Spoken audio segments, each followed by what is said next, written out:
Major infrastructure of Yemen stands destroyed in the war. People are forced to live in growing misery without basic necessities of life. They are looking to the international community, especially the Muslim, for support. I am writing this to draw the attention of Muslim world, including my government, to help the suffering Muslim brothers and sisters in Yemen. The Yemanis started suffering when the war broke out in 2015, when rebels tried to put immense pressure on the country's government. As a result, two forces emerged: loyalists of President Abdrabbuh Mansur Hadi and the allies of Houthi rebel movement. The initial civil crisis shortly gained international importance when ISIS and Al-Qaeda entered the arena to control some of the Yemen's territory. Yemen, listed as the poorest Arab country, has a population of 26 million, out of which 21 million have suffered deeply from this war. Some 80% of them have even lost access to clean water.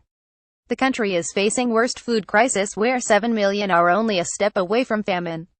Cholera outbreak has worsened the health crisis, with over than 200,000 cases and 3,652 vaccination facilities going non-operational in early 2016. As a result, 2.6 million children under the age of 15 were exposed to preventable diseases. Damage to the infrastructure and economy is immeasurable. Over 2.5 million people have been internally displaced, leaving behind ashes of their homes and personal belongings. In 2016, according to reports, Yemen economy has suffered estimated $7.3 billion loss. Houses, hospitals, schools, markets, and even the trade and sanitary systems have been completely destroyed in many cities. The hospitals and schools, undamaged or not destroyed, are now either used as shelter by the refugees, or are occupied by the fighting rebel and armed groups. Reports show that total number of 63 health facilities were attacked, out of which 3 were used by the armed groups.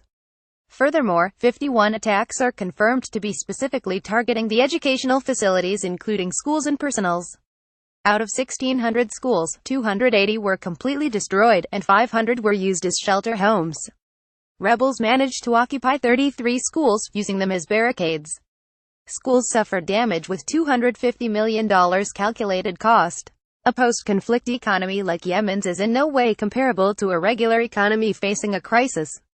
The rebuilding of the socio-economic framework of a war-torn society is the first priority. However, countries facing war, or fighting a violent conflict from within, face tremendous and hard-to-achieve challenges while returning to normalcy. The humanitarian relief involving food, water, shelter, and protection to the victims is the first step to recovery, followed by the financial relief to rebuild the drastically damaged economy. War has broken up social and economic networks, destroyed assets of the state, inflicting deep wounds on the people of Yemen. The country will take a long time to return to normalcy. The cities of Sa'd in the north and Aden and Taiz in the south are left in ruins by the catastrophic nature of the war. The reconstruction cost for energy facilities in just 4 cities was estimated to be $139 million. One can't even imagine the costs Yemen has to bear to rebuild its overall infrastructure and to initiate and complete the rehabilitation process.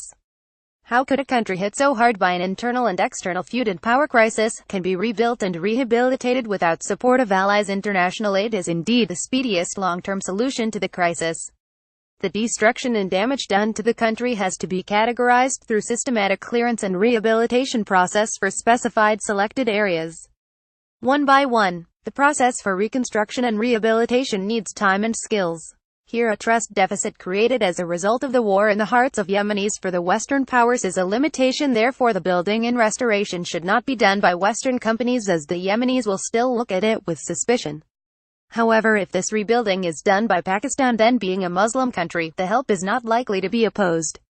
The expertise of the Pak Army in crisis management and their skills in rebuilding and rehabilitation of the war-ridden areas are unmatchable.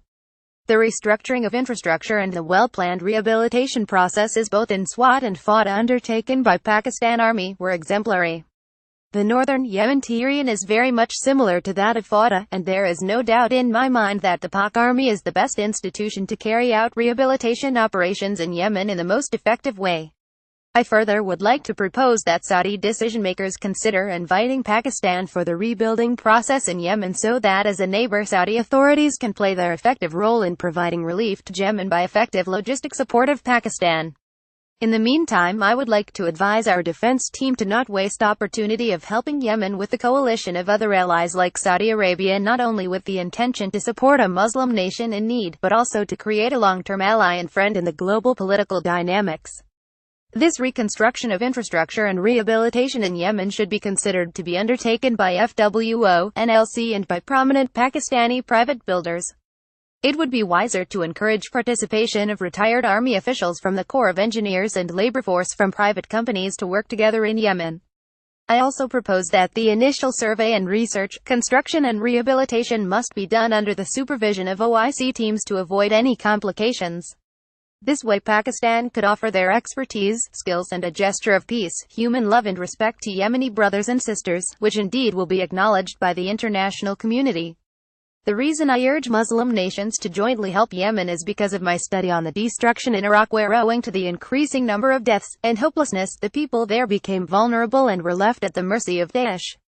I feel that if Pakistan plays an effective role in the rehabilitation process of Yemen with Saudi Arabia and other Muslim countries, it could be saved from becoming another Iraq, helping Yemeni families return to their homes and life. Pakistan should also take the initiative through the Ministries of Foreign Affairs and Defense to negotiate with the stakeholders concerned to undertake the rehabilitation project in Yemen as soon as possible. It will send a positive message to the Muslim world, and I hope it can generate a positive response as well. I am hopeful that this proposal will be viewed positively and would be acceptable to King Salman bin Abdulaziz and the vibrant Saudi Crown Prince Mohammed bin Salman. The writer, a recipient of Satara-e-Shujaat Nashani MTS, is chairman of think tank Corp Global I, former Interior Minister of Pakistan. At email protected, Twitter at Sen Raymond Malik, at Global I. GSA, WhatsApp 923,325,559,393.